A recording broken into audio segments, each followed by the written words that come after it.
Анвар Исмаилов атындағы кәсіптік колледж оқытушысы Садыкова Арайлым Ербосыновна. Бүгінгі тәрбие сағатының тақырыбы жыр алыбы Жамбыл Жабаевқа 175 жыл. Құрметті студенттер, Жамбыл Жабаев ұлы тұлғаны танып білу біздің міндетіміз. Ол әрі эпик, әрі айтыскер ақын, жауынгер ақын. Ол шын мағынасында да биік парасатты өнерпаз тұлға болған. Жамбыл Жабаев екі ғасырдың куәсі, жыршы, жырау, халық ақыны, ірі айтыскер ақын, халық поэзиясының алыбы, 20 ғасырдың Гомері. Жамбыл менің жаятым, халық менің шынатым деген ұлы тұлға. 1938 жылы Ленин орденімен, 39 жылы құрмет белгісімен, 41 жылы КСР мемлекеттік сыйлығы беріледі.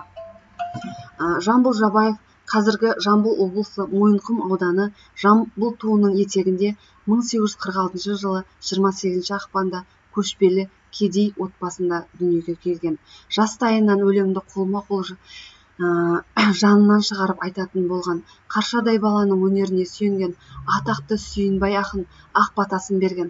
Алғашқы өлеңді Бақтыбай, Сары, Сарбас, Досмағамбет, Құлманбет, Шашубай мен Құлманбетті жеңіп Жетісудың атақты ақыны атанады. Жамбыл Жабаев өзінің туған жылдарын былай деп жырға қосқан екен. Қақаған қар аралас соғып боран, ел үрей көк найзалы жау тораған. Байғары Жамбыл ханда мен туыппын, Жамбыл деп қойылыпты атым содан дейді.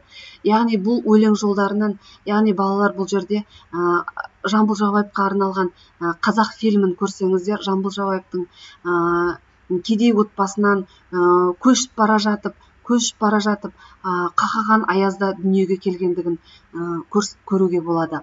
Яғни соны көруді сіздерге ұсынамын. Келесі, Жамбылдың ақын жырау ретінде қалыптаса бастаған кезі, Ресей отаршылардың бір жағынан, Қоқан хандығы екінші жағынан, жергілікті жандайшаптар үшінші жағынан қазақ халқын әлеуметтік саяси қаспаққа алған шақ еді. Жаны сергек, санасы өрелі Жамбыл өзінің шағым, жылқышы, шәбденге, сат сайланарда, өстепкенде, патшама әміре тарылды, зілді бұйрық сияқты өлеңдерінде елдің әлеуметтік саяси өмірін ақындық шындық пен азаматтық жауапкершілікпен бедерлейді. Жамбыл қазан төңкерісінен кейінгі елдің саяси әлеуметтік өміріндегі тарихи өзгерістерге үлкен үмітпен ден қойған. Ақынның соңғы жылдары отан қорғау тақырыбына арнап жазған өлеңдері 3000 жылды құрайды. Әсіресе Ленинградтық өренім, Москва, Майданға хат сынды өлеңдері бар. Жамбыл ақын өмір мен өлім арасында арпалысқа түскен кеңес жауынгерлеріне отты жырлары арқылы жігер беруге тырысқан. Туған елім атты толғауы 36 жылы жарық көріп, онан соң орыс тіліне аударылған Правда газетіне жарияланған кезде қарт ақынның даңқы бүкіл әлемге жайылады. Халқына қадір артып даңқы өрлеген Жамбыл шабыт тұғырында қонған Алатаудың ақ иық қыранындай жыр нөсерін селдетеді. 1936-45 жылдар аралығында шығарған жырлары 13 000 тармақтан асады екен. Ол ел өміріндегі табыс пен жаңғыруларды, жеңіс пен ерлік істерді ерекше шабытпен жырлайды. Шағын жыр толғаулар ғана емес, оның қарты көкірегінде Өтеген батыр, Сұраншы батыр сияқты эпикалық туындылары қайта жаңғырып ақтарылады. Жамбылдың атақты шабытпен дүниеге келген шығармалары әлемнің ондаған тілдеріне аударылып, дүние жүзіне тарады. Жамбыл көзінің тірісінде-ақ КСР мемлекеттік сыйлығының лауреаты атағын алып, өзінің де, халқының да даңқын дүйім жұртқа паш етеді. Жамбыл бейнесі қазақ өнерінің барлық түрінде, барша жанрда шабытпен бедерленіп, ұлттың рухы биік ұлы тұлғасы екендігін әйгілейді. 1945 жылы 22 маусымда Жамбыл дүние салады.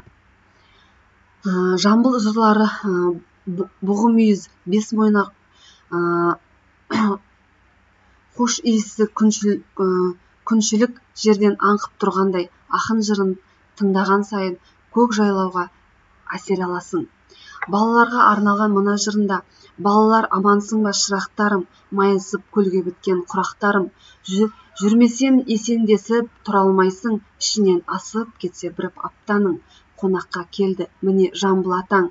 Сан жылдар жүк көтерген бүкір жотам, қарт бабаң дәуіріне мейіріне қанған, қуанып жастығына сендей ботам. Білемін өмірлерің тұрған жайнап, күндіз-түн жастық үшін жырақ сайлап, ай жұлдыз күннің көзі желменен, бәріне сендердікі әлемге айғақ деп жазған өлең жолдарын көруге болады.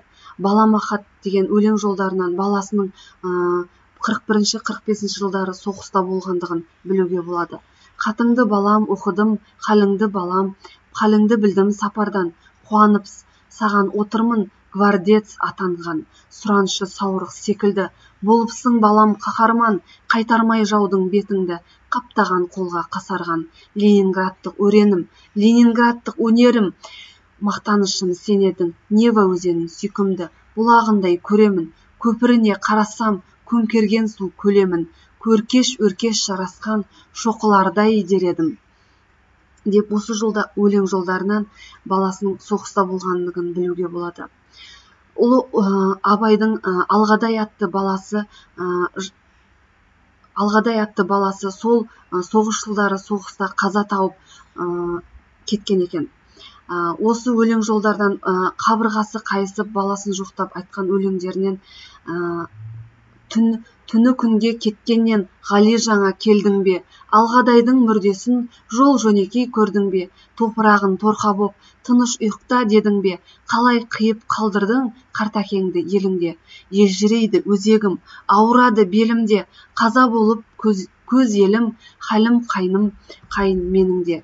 Алатауды айналсам, Алғадайды табам ба, Сарыарқаны сандалсам, саңлағымды табам ба, өлім деген у екен, мендей кәріп адамға, күнде үйімде күңіренем, көзіме жас аламда, құр сүлдерім есім жоқ, жүріп тұрған десім жоқ, деп қайғырам сәбиге, игіліктің кеші жоқ, бала қалды жетім боп, келін қалды жесір боп, біздей кәріп кісіге, көз салыңдар есіркеп деген өлең жолдарынан баласының соғыста қайтыс болған Алғадай баласының арқасында баласы әйелі қалғандығын білуге болады. Кейбір деректерде осы Алғадай баласының қазіргі таңда ұрпақ қалып, қазіргі таңда бір отбасы болып отырғандығын білуге болады. Және де осы өлеңдерден қабырғасы қайысып, қарт әкенің баласын жоқтап отырғанын да көруге болады. Яғни Жамбыл жырлары теңіз түбінде шаншылып жатқан маржан қылды, жаны жинап алып халқының қолына беру біздің әрқайсымыздың азаматтық борышымыз екендігін Сәкен Сейфуллин дәлелдеп кетті. Шын жүректен шыққан сөз Жамбыл, ақыл ойдың алғыры, өзгеге ұқсамайтын дара, оқшау, бет бейнесімен аса зор құбылыс, оның бір өзі, бір эпик ақын, әрі айтыскер ақын, әрі азаматтық әуеннің де ақыны екендігін Мұхтар Әуезов жырына қосып жырлап кетті. Жамбыл 100 жасаған адам, соның 85 жылы ақындықпен өтті. Ол әлеуметтік және жеке өміріндегі сөзінің көбін өлеңмен сөйлеген кісі болған Сәбит Мұқанов дәлелдеп кетті. Міне осымен тәрбие сағатымыз аяқталды. Назарларыңызға рахмет.